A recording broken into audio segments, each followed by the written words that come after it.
Hey Super Cruisers, it's Frank and Kevin from Cruising with Wheels. We have another Q&A today, Q&A 49.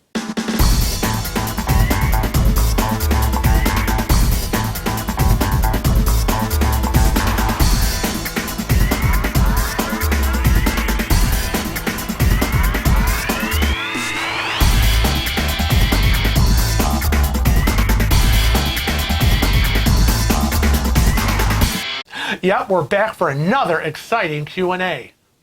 But before we jump into that, we want to encourage you to become a regular Cruising with Wheels family member by clicking that subscribe button if you already haven't. And don't be a ding-a-ling. Hit that little bell and you'll get regular notifications of when our videos go live and when we go live. That's right. But we're going to jump right in with our first question, which comes from Christine from our Facebook group, Cruise Chat. So if you haven't already become a member of Cruise Chat, maybe you want to go and join. That's right. It's over there on Facebook. It's real easy. Just search Cruise Chat. It is also in the description of this video. There's a link. You can click on that. It'll take you there. It's a peer-to-peer group that'll help you answer questions, or maybe you just want to share your experience. That's right. Click to join. Christine writes, we sailed on the Harmony of the Seas in September of 2018, and one of our favorite features was the buffet in one of the main dining rooms. So she must be talking about an actual dining room that was available for breakfast and possibly lunch. We found it less stressful and relaxing than the crowd up in the normal buffet Windjammer. We're sailing this September on the Allure of the Seas. Does anyone know if they have this? Yes, they do. Yes, they do. The main dining room is a great choice for a complimentary breakfast, whether it be a sit-down or it be the morning buffet, and that is available fleet-wide. In the morning, it offers a buffet filled with hot classics and cold dishes as well, plus an a la carte menu, which I like because they will actually serve you. Right, so a little bit for me, buffet, and a little bit for you for the menu. Now, as a side tip for you on that question, for an additional charge, you can start your day with unlimited bubbly by taking part in what they call the Sip, Tour, and Brunch program. Right. You actually book this as an excursion. It is listed as Rise and Dine. It's about a 2.5-hour experience, and there is a fee for it, so you'll have to check your particular sailing to find out what that fee is. But you can catch a glimpse of the magic that happens behind the scenes in the kitchen, right? Right. It's an exclusive tour of that galley, right with the chef. So if you have any questions about what you just ate, he'll be able to answer them. Drink your way through the tour. But remember, there's an age requirement because alcohol is involved. That's right. Now, the next question comes from Olga. And Olga wrote in the NCL Latitudes members group. It's a share day. It's a share day. Has anyone used the NCL Inspire Diagnostics for testing before your cruise? Yeah, we shared this because I had never heard of this. It's actually very interesting. Norwegian Cruise Lines has partnered with this company called Inspire Diagnostics to provide hassle-free pre-cruise, at-home, supervised testing for all their guests. Inspire makes it simple and easy to sail away safely with the use of an approved Centers of Disease Control, which is our U.S., many of you hear us say the CDC. Right. It's a United States government disease prevention authority. Right. They're in charge of the health of the nation. And they've approved this test. Yeah. And they will certify the test results. And it's quick, simple, and easy because they send your results directly to your mobile device or email.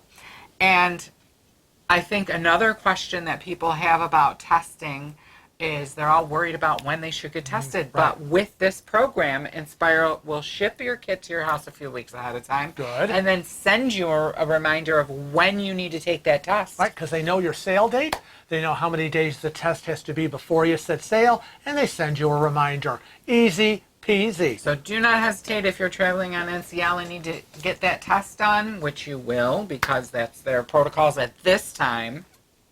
This is going to be a segue. Right. At this time, Right. You should just go for it and use the Inspire Diagnostics. Our next question comes from Laura, and Laura says she was asking in the Facebook chat group, cruise chat, if anyone knew about the protocols for COVID-19 aboard the ships. She's thinking about going on a cruise in June to the Mediterranean. And we basically are going to tell you all within the sound of our voices that when it comes to things like COVID-19 protocols, go directly to the cruise line's website for the most current and up-to-date and accurate information available. Protocols change quickly, and you want the info straight from the horse's mouth. That's right. Not anyone's opinion Excuse me. about when they sailed a week ago or a month ago Right. and what they think they heard from their mailman or bagger at the grocery store. Our next question comes from Bernie. Bernie's question is, has anyone used the NCL Airline Offer? And if you have, was it good or was it bad? What are the pros and cons? We have never. But we will. We're going to be using it for our upcoming group cruise. And we probably should explain the process a little bit first of how that works. Basically, when you're going to book your airfare through any cruise line company, you have to find out first or know first, have you booked your cruise directly with the cruise line, or did you use a travel agent? Because if you book it directly with the cruise line, then you call the cruise line Yep. to work on the airfare. Can't be switching over. And if you're with a travel agent, Can't call the cruise line. Got to go to your travel agent. so that's step number one. Step number two would be, in particular with NCL, that you need to know at least 2 to 3 airports that you're willing to fly out of, and 2 to 3 airports you're going to fly into for your cruise. And you list them in order. So for us, we listed Rochester and Buffalo. Rochester being our first choice, Buffalo being our second to fly out of. And to fly into, we chose JFK, LaGuardia, or Newark. And then they will call you back with a price, with the best price. So I guess the good things are that they handle it for you, right? Right. And that in particular, that the time they were, for us, they were running buy one, get one free. Cool. So we saved a lot of money. Yeah. And what else is good about it? Well, that's the best part for us was that the money part was an absolutely fantastic deal, the buy one, get one. If we had booked the airfare on our own, like we normally do, we would probably be paying 3 times the price. They will make arrangements for you at least 2 days prior to your sailing date. So if you're going to go in a day or two ahead, you know, they work with that. So that's not a problem. And then also, if you want to stay a few days later, they'll do that as well. They'll go 2 days after. So, yeah. The drawback, in my opinion, and it's only my opinion because everybody has different opinions on these things, right? Is that you do not get to pick your carrier. Right. They will tell you who you're flying. You do not get to pick your time or your flight. So they will tell you that too. Right. And I think the major drawback for me is we don't know until anywhere between 45 days and 5 days prior to your sailing what you're on. Right, right. And that's pretty much important to us is who we fly with, when we fly out of the city. But because we're going to New York a day ahead and not the day of the actual cruise leaving, we were like kind of okay with that. And we're going to report back to you on how it worked out. It all went. Our next question comes from Crystal. How far up the chain should you expect to go to file a complaint? Why, Crystal, why are you asking us about complaining? Yeah, we filed a few complaints in our time, but it depends upon the complaint.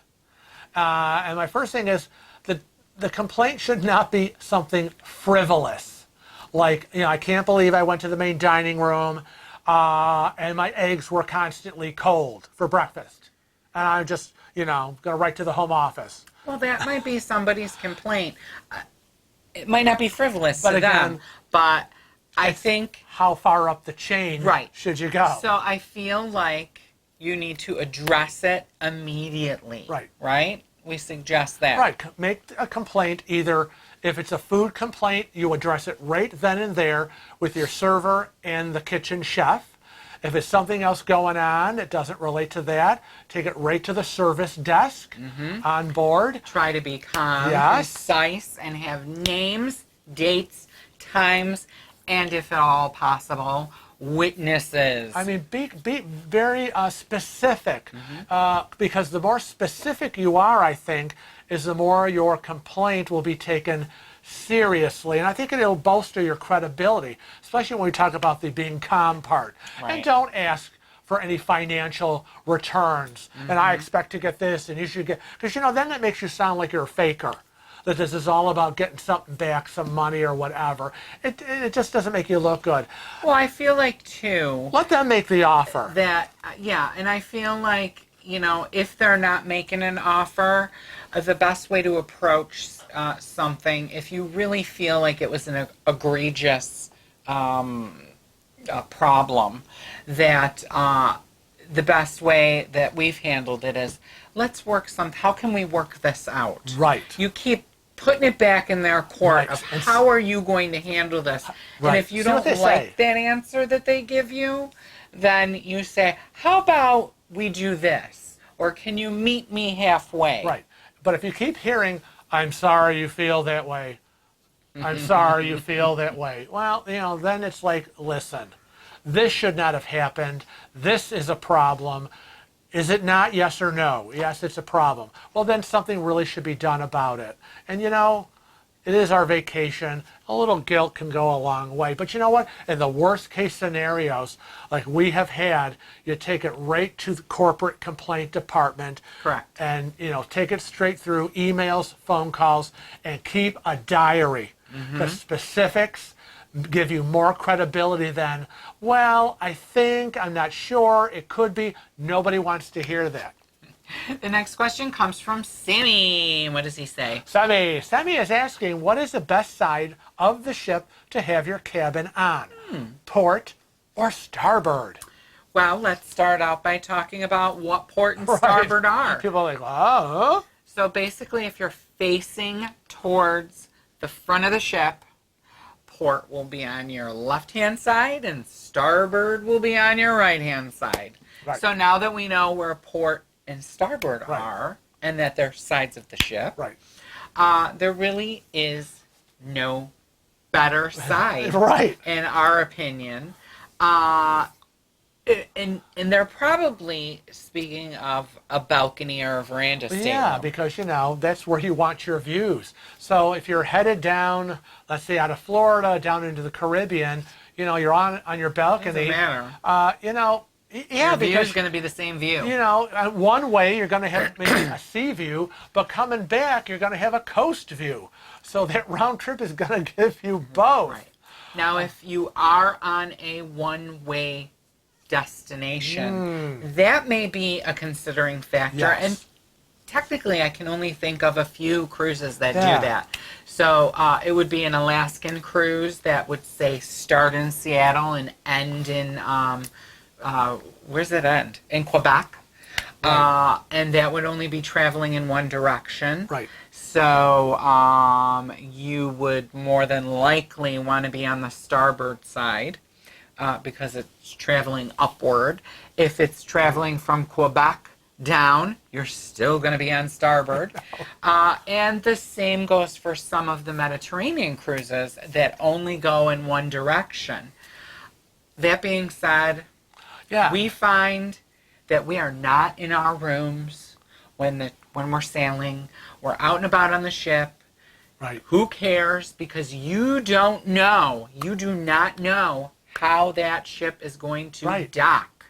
You don't know if they're going to back in. You don't know if they're going to pull in. Right. You don't know if they're going to... This side, that side? Right. Which side? You don't know. So Now, for those of you people that are fixated on you it. early risers and you stargazers or whatever, and you prefer seeing the sunrise or seeing a sunset, the starboard cabins will have sunsets for the first half of the cruise and sunrises for the final few days.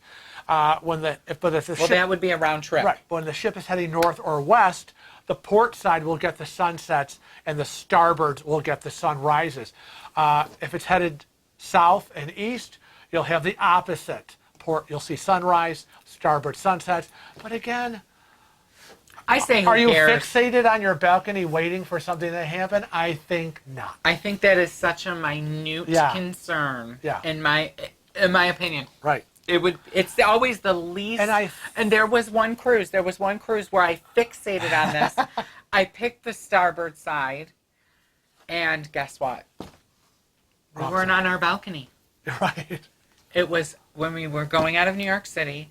We were in cabin 9148, and I was so fixated on I need starboard side because I want to see the Statue of Liberty and blah blah blah. And guess what? We were up on deck for the sail away party, and we watched it there. And then we ran across to the other side, and we saw Freedom Tower. So I think this question comes up a lot because I think people have made it an important question that maybe it's really not. It's FOMO. And so, yeah. FOMO, right? Yeah. Fear of missing out. Fear of missing out. And so people are fixated. Well, I hear a lot of people asking, what's the best side, port or starboard? I don't know. I got to find out. And I really don't think it's that important up, in the list of important things.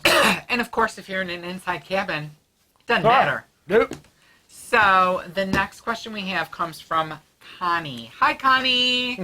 Everyone in my family has dietary issues. Can the cruise line handle all of this? Yeah, they can. They really can. I know people are like, well, I'm vegan, or I'm allergic to this, and I don't eat that, and I have an issue, and I'm diabetic, whatever. But you know what? They pretty much can handle anything. Yeah. So let's go down the list of what we know that we have seen that they can handle, right? Right. So they can handle vegetarian. Mm-hmm. They can handle vegan. Mm-hmm. They can handle... low fat, no fat. Low fat, no fat. No salt. Oh, lactose intolerant. Dairy-free. Gluten or wheat-free, also known as celiac disease. Right. Some people just have a gluten intolerant or they have celiac. Low cholesterol. Diabetic, kosher, and halal diets. Yeah. Hello. Yeah, they can address specific allergy needs as well. And if you have these needs, then you should be in contact with the special needs department, of which they will send you a special needs form. Now, there is some important caveats to them handling this. So most lines will require 45 to 90 days advance on any special food requests, okay? So any dietary special food requests, because, you can't submit what you want to have for dinner before you go, blah, blah, blah. You need to, like you said, contact the access department or your travel agent. And those forms must be faxed to the cruise line 2 weeks or more ahead of time before the cruise leaves. Now, in regards to kosher meals specifically, which are very often pre-prepared, most have to be ordered 90 days in advance. So all of our Jewish cruisers that keep kosher, please keep that in mind.